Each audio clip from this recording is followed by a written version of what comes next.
What is up, everybody? Welcome, welcome, welcome. Thank you guys for joining here on a Monday. That's right, our last Monday here of 2024. That's right, we're wrapping up the season. Hopefully, you guys have had a fantastic year. Hopefully, everything's going well for you through the holiday season. And once again, hopefully, your Pokemon investments did well through 2024.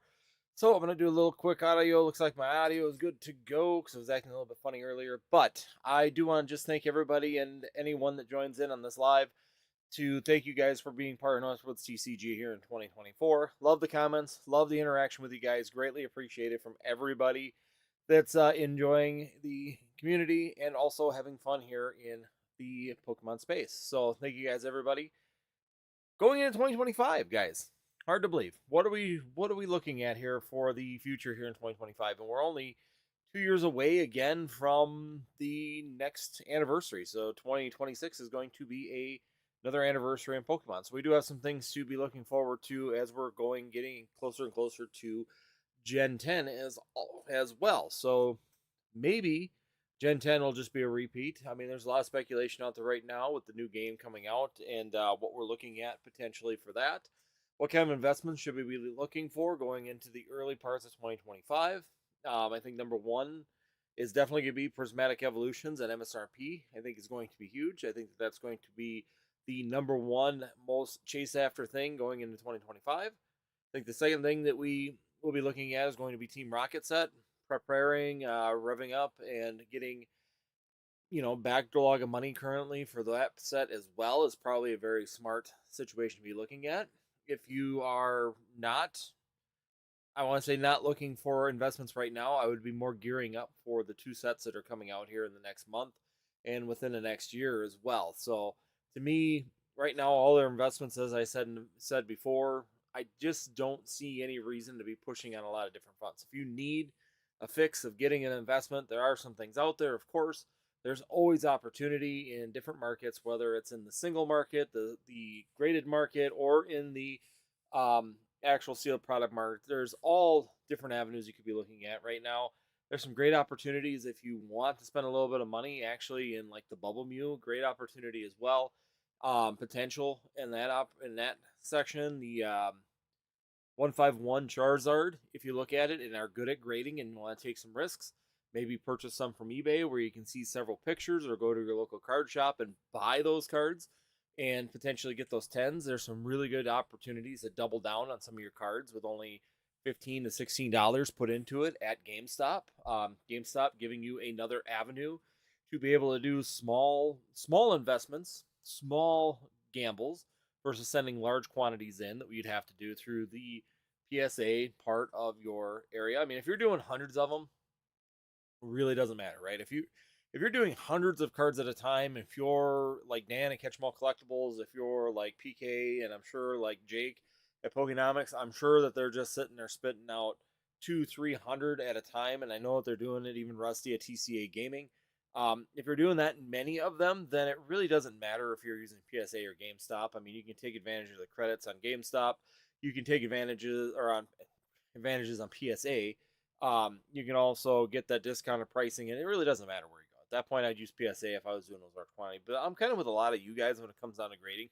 It takes me a long time to really grind into 100 plus cards, even 50 to 75 plus cards to be sending out the PSA. So GameStop is really becoming a decent avenue. If it works out, I will know here. My cards are currently at PSA. They're in process, so I'm hoping that they will come out here. Hopefully, I'll have them back by mid-January, and we'll see how that whole process goes through with GameStop. Kind of interesting. The way that they took them and the way that they set them up was kind of interesting. The way that they did it. So I'm really curious to see how this comes back. That to me, the way it was done is a huge margin of error potentially, but we'll see. Maybe I'm worried about nothing, and they've got the system all down and working well. So that's an avenue. Something to be considering, though, is that there is some grading opportunities currently out there, especially with that Charizard from Pokemon 151, that Bubble Mew from Paldean Fates, the Paldean Fates Charizard doing extremely well, the Gold Tina all the way back from Crown Zenith, all of which are doing extremely well, especially since they seem to be fairly decent grades as well.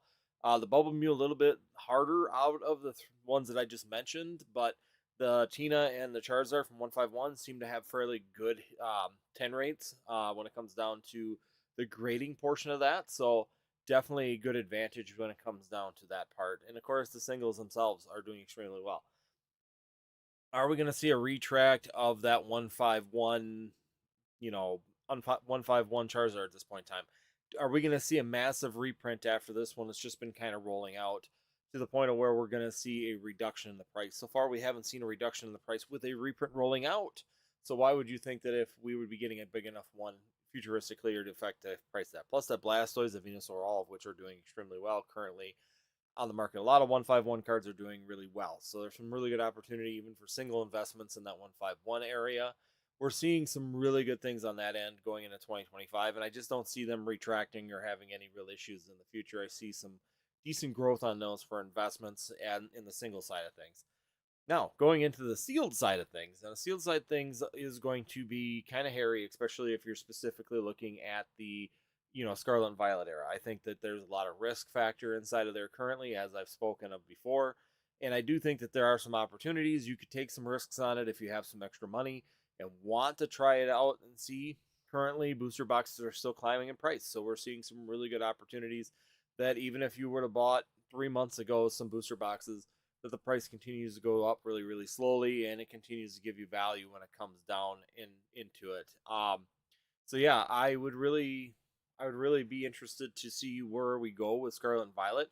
Are we going to eventually see reprints of some of these sets? Surging Sparks. Are we going to ever see a reprint of Surging Sparks with the lack of product? I just talked to the vendor at MJ Holding, and he at Walmart here on Thursday this week, and overall, just really, really said flat out, MJ Holdings running out of it.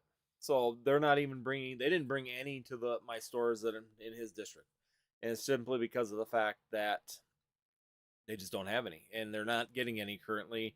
So even MJ Holding is currently out of it, even with the current demand of that particular set. So another thing to be taking into consideration is, could Surging Sparks continue to be an investment, or are we going to get a reprint on that set as well? That's the interesting factor of everything going on in the hobby right now. Sword and Shield for sealed product, there I think that there's some really good investments currently. I think Brilliant Stars is still a decent buy. I know people are going to say $200 really isn't a good buy, but I really do think that that set's kind of lagging a little bit even compared to Lost Origin. I think that it has some really good ability to gain some ground yet. Even in 2025, I see that set catching up a little bit more to that Lost Origin, to that Fusion Strike and Chilling Reign. There's no reason it should be that far down currently. I know it probably got a lot of reprint, but I do know that that's a pretty exciting set with the Charizard chase in it as well. So, of course, Lost Origins doing Lost Origin things right now too, getting closer to $300 booster box on those. So, like PK and I said earlier this year, we were buying one case of booster boxes every other week of Lost Origin and Brilliant Stars until they sold out. And I think that play worked out fairly well when we were talking about doing that. So I definitely think there was some good advisement on that. Granted, Brilliant Stars holding up a little bit, but I don't think that that's going to be an overall thing. So, and I just see a couple people in here: Captain America, Blitzkrieg, Angel. I see you in here. We're gonna do. I'm gonna get through my rant here at the beginning. I do see the questions starting to come in, so thank you so much for that. And I will get those here when we get going a little bit, once I get through my rant here, because I kind of rant at the beginning, kind of get the course of where things are going in the live, and then then I go back for questions here at about 20-minute mark. So I give you about 20 minutes of my perspective, things I'm seeing in the market, and then we go through all the questions. So just so everybody knows, I haven't seen Angel put any questions in here before, so I just want to make sure that he knows that as well. But yes, so sealed product. I do think that Brilliant Stars has got some opportunity still available in it. I think Lost Origin and Silver Tempest are definitely going to be the laggers in the hobby. Astral Radiance, I think, is going to be the furthest one. But the only reason that I see Astral Radiance potentially outdoing Silver Tempest in the long run is because Silver Tempest got a reprint and Astral Radiance did not. So there is the advantage on Astral Radiance that it is a little bit lower print rate comparatively to Silver Tempest. So sometimes a little bit slower, a little bit less available stock could work in the favor of that. Is the set strong enough to really do that and make a difference? That's the real question that you need to sit there and kind of put together for yourself, honestly. Um, do I feel that that there's opportunity there, or that it will gain as much as Silver Tempest? It's Lugia versus Machamp. The Lugia is definitely, to me, a little bit stronger. I think there's a lot of OGs that enjoy Lugia, and I think overall the value. I hear a lot more people talking about the Lugia V than I do about the Machamp V. Honestly, I don't hear anybody talking about the Machamp V out there.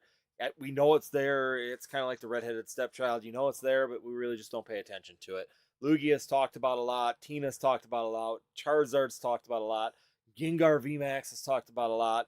And even going into Chilling Reign, a lot of those cards, and of course Evolving Skies, Moonbreon. Everybody talks about Moonbreon, so I don't even need to put that out there. But the Machamp, a lot of the cards in Astral Radiance just don't get any recognition. And a lot of times even short print runs could show that that's not going to be enough. I mean, I know that Palkia Dialga decks have been very, very strong. Palkia decks have been very, very competitive, but there again, yellow borders are going out. We haven't seen a big price increase on those and a big drive on those yet to date, comparatively to a lot of the other sets currently in Sword and Shield. So, I'm going to pull it up real quick. Where's Astral Radiance today? Like I said, I like pulling this up, finding out where we're at for the data. This is give you numbers. So yeah, we're still at about $191 right now for Astral Radiance. And comparatively, Brilliant Stars is catching ground, but Astral Radiance has moved up about $10 since October. So it's not really moving or being a high flyer, even compared to Brilliant Stars. Brilliant Stars right now, TCG player, I'm wrong, it's at $220. So we have seen that increase on that to where we're seeing some value come into it. So I'm looking Silver Tempest real quick, because Silver Tempest was lagging a little bit, but that last reprint at the same price as Astral Radiance right now. So even Silver Tempest has made a $25, almost a $30 gain here since October. So overall, Silver Tempest still overperforming on top of Astral Radiance. So Astral Radiance is it's forgotten, guys. I think that there's some really good stuff in it. I think the Dialga, the Palkia Origin Form Dialga and Palkia are decent. I think that the Machamp is a good chase card. I mean, it's an old OG Gen 1 Pokemon that's out there, but Lugia has just talked about. You got the talk, you got people looking at it, you got people wanting it. You get people saying that they're collecting them, they're grading them, they're doing all these things with that Lugia, the Giratina, and also the Charizard, and you just don't get that with Astral Radiance, which I think even with its low print run could be a factor on how well it performs futuristically. So I think any of the Sword and Shield sets right now, though, are decent pickups. I think Lost Origins starting to get away a little bit, but I do think that Brilliant Stars and Silver Tempest have a chance to catch that in 2025. I could see all three of those sets being pretty competitive by the end of 2025, being really close to each other. I'm not going to say that they're going to beat Lost Origin, that they're all going to equal out to the same, but I could see it having decent games. As long as Lost Origin continues to go up and Fusion Strike continues to go up, I can see Brilliant Stars and Silver Tempest both being good performers through 2025. So I do think that there's some opportunity potential there. Once again, a little bit more risk right now on the sealed side. There is going to be more of that risk factor that we normally don't like to see, that we haven't seen for at least the last 2.5 years. 2021 was really the last time we've seen this kind of risk, because we haven't been in a market now for about 2.5 years where we haven't had product available. We've always had product available, whether it's on PokemonCenter.com, whether it's from our distributors, whether it's from your local card shops to online vendors. I mean, we've had available product, and we just don't have it right now. And that's a new change that we're back into that we haven't seen since 2021. And I think the bigger question is why are we on that particular train? Why are we in this situation currently? And if it corrects, how big is that correction going to be? And what is that going to do for anything that you've purchased into? And being cautious about that and keeping that in mind is definitely going to be the most important part of investments going into 2025 here, is just making good, solid decisions based on what you're seeing in the current market and listening to reputable sources like Danny Phantom, to people that have distributor contacts. Even here, as soon as I hear anything from distributors, I'm first on the horn trying to let you know as soon as possible, so that we can prevent these bad opportunities from happening. And it's definitely something that we need to keep in mind if you are investing into the Scarlet and Violet, that we are still in the middle of reprint zone. Could we see an announcement in a couple of weeks of Paldean Fates or Paldea Evolved getting a reprint, of Obsidian Flame getting a reprint, of Base Set getting a reprint. Yes, we're coming up on the 2 year mark of all those sets. March will be the 2 year mark of Base Set. So we're right there. March, I think May is going to be Paldean Fates, or Paldean. I keep saying Paldean Fates. Paldean Evolved, I believe, was in May, and then you get to like July, you got Obsidian Flames. So you got all of these, and Paradox Rift was like October of that year. So it's like all of them are coming into that 2 year window. And if Pokemon does like Pokemon used to do in Sword and Shield and in Sun and Moon, they would print going into the last couple months, 3-4 months before that set goes out of its 2 year rotation or 2 year print zone. They will do a massive reprint, and we could still see that. It's not gonna say that it's going to happen for sure.